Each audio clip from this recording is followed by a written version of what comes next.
Hello, Oz here, back with another update on Lonnies Fishtank. Have a couple of new things to show off today. We will start with the fish customization. So, first thing that I added was the ability to see a bunch of different random variations of fish. And so I have a couple of fish here to demonstrate.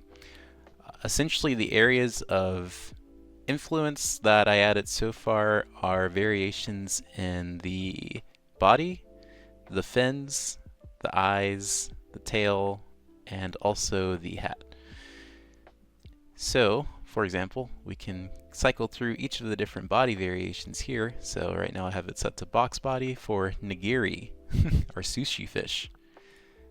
A sphere body, which is more of an ellipse, but cylindrical, and finally the default body, which is just a simple pill. These by no means are the final things. They're just kind of, they were just the proof of concept for what the customization will look like and how easy it will be with these fish. So these are just placeholder, and next week I hope to add Ashley's 3D models and stuff that she's working on so that we can see, yeah, those in the game instead of my really rough and janky looking fish here. So those are the different bodies, and then I also had some fin variations that I was playing with. So there's the default fin, which is these triangle ones. There's the triple fin, which is my personal favorite.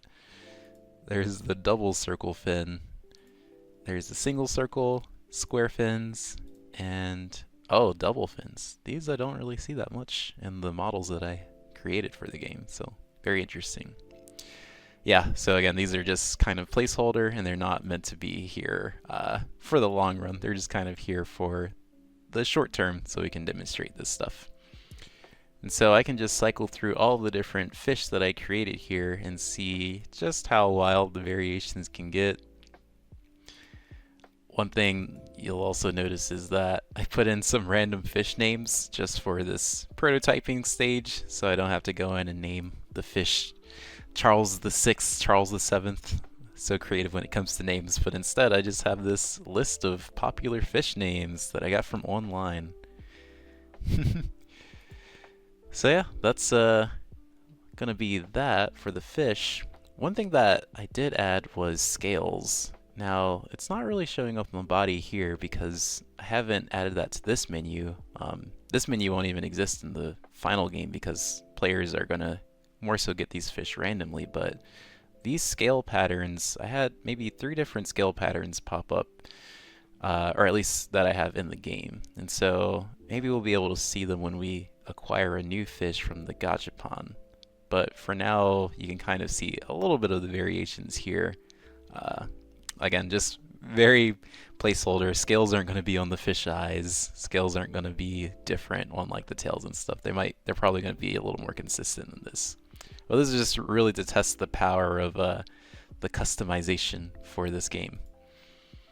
And so yeah, even I just had a lot of fun creating these random variations. So I am looking forward to seeing, yeah, once we have like some more plausible looking fish, how things will change. Alrighty, I think that just about covers variation. There's also like 3 different kinds of hats that I just added there for fun now. That's kind of like the fun hat with like the pinwheel on it. Face the wrong direction, but that's okay for now. A party hat, very simple cone. And then a top hat. Alrighty, let's check out some of the other things that were added. Alright, now we have a fish tank here. And I cycle through about 6 different fish, but what you'll notice is that I only have 1 fish in the tank right now, Flip. So, what was added in order to see the different variations of fish is this inventory menu. So this actually shows you all of the fish that you currently own. So some of them probably saw from the previous view of the fish customization. So what we can do is come in here, change what fish we are interested in taking a look at here, and if we want to add this fish to the tank, so let's say I want to add Jack Sparrow to the tank, I can actually come in here and click add to tank, and boom, Jack Sparrow has now joined Flip in the tank. And so here you can actually see a couple of the different scale variations. These are also, again, placeholder just to get the functionality there. But when we have our artist pass come through, things will look a lot more not wild. But I was really very much enjoying how goofy some of this stuff came out. Let's add one more in here just for fun. How about Flip's already in there, so we can see that he's there. I think we'll eventually add some kind of indicator here in this grid view that'll let us know who actually is and is not in the tank more easily without having to actually click on them. So let's add algae with the top hat, add to tank, close this menu, and voila. There they are. Probably the most dapper fish. Although it's not a very dapper hat, I would say. So yeah, this menu is really interesting to make. How the fish are being rendered is just the fish are spawned over to the side somewhere, all of the fish that player have, and they each have a render camera associated with them, and so that allows these 3D rendered fish to kind of show up in the menu here. I thought it was going to be a difficult task, but it actually turned out to be pretty easy, and I'm pretty satisfied with the results and how it looks. Alrighty, now if we go through the process of getting a new fish, we can go to the store. And once we arrive at the store, nothing has changed here, but we can play the Gachapon again. And boom, we will get a brand new fish, fully randomized. So this is what happens when we spend one of our tokens on the Gachapon machine. And yeah, we just acquired sashimi. So it's another boxy fish variety. Very basic fins. And yeah. What about one more time? Let's see what we get. This fish is slightly smaller, so there's some randomization on the size as well for now. This is Finnegan. He's got the circle fins, so that makes him a little bit unique. And man, these fish really are going for the party hats. Let's try one more. Okay, this one got the fun hat. Tartar sauce. Amazing. I love the list of names that I spotted online. Definitely recommend searching for fish name, list of fish names on Google, and checking out the first result. Okay, so the final thing is the walk scene. Let's see if we can get there. Okay, so this is very much a work in progress, but what we have here are two different things to show. So the first thing here is a very basic concept for what a leash and walking the fish with a leash might look like. So I'm using the mouse right now to control kind of where the leash is. And so if I move the leash forward, then we'll start walking our fish forward, just flapping away. If we walk the leash back, then yeah, same thing, the fish just kind of walks backwards. So this is very much kind of like a Nintendo type of style, Nintendogs type of style, excuse me. And so that's essentially what we're going for here. Very similar camera angle, very similar walking environment. And so in Nintendogs, one of the features was to basically plan your walk, and then once you plan that walk, then you'll actually be able to see the walk get executed here and use the touchscreen and the stylus to kind of guide your fish along the path. So this is a very early kind of draft version of that. There's still a lot more to do here, but yeah, it was just kind of a fun new iteration on the fish walking that I think is turning out pretty well. So let's see if we can have a look at the drawing functionality here. So what I'll do is I'll just come over here and I'll just change the camera priority so that we can go to the drawing camera. And hopefully this is pretty straightforward to do here.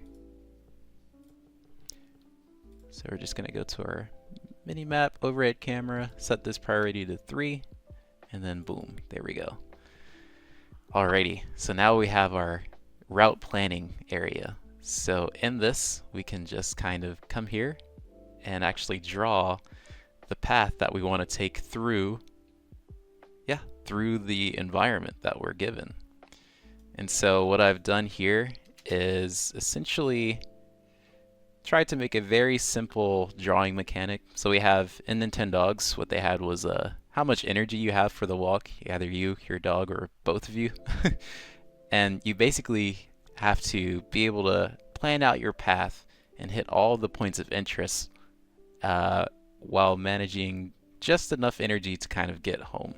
So you didn't have infinite energy, you couldn't walk all over the map. I don't even think you could see the whole map, but you essentially had to use the limited energy that you had to hit all of the hotspots and have a good quality walk, basically, and also have the chance to get items and things like that.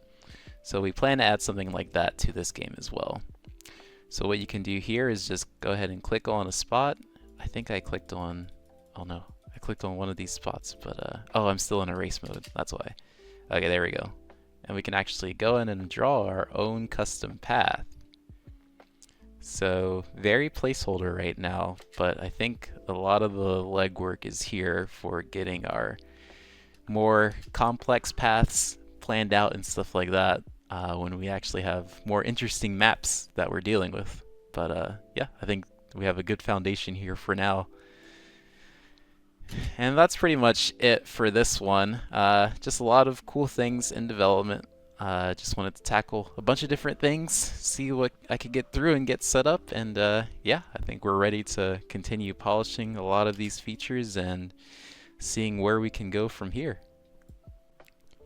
One very quick feature that I forgot to show off as well, in addition to seeing the fish in the inventory room, is the ability to see the properties and the rooms that you also have available. So this right now is, again, similar to many things in this demo, very placeholder, but we can actually click on the various different rooms and houses or properties that are available for sale, and we can purchase them or simply right now just go to them. And so right now these are all mapped to the same scene, so if I go to Lo-Fi room, it's just going to take me back to this standard room, but the intent is to have these all be very unique in different rooms, and so that kind of foundation is here as well. So I think in the short term what I'll do is maybe just make these rooms different colors at least, and then when we're ready to kind of expand and design the different rooms, we can go in and add different furniture pieces and stuff like that to allow players to kind of strive for the aesthetic that they want in this game while they take care of and care for their fish. So, okay, that is officially the end of the devlog.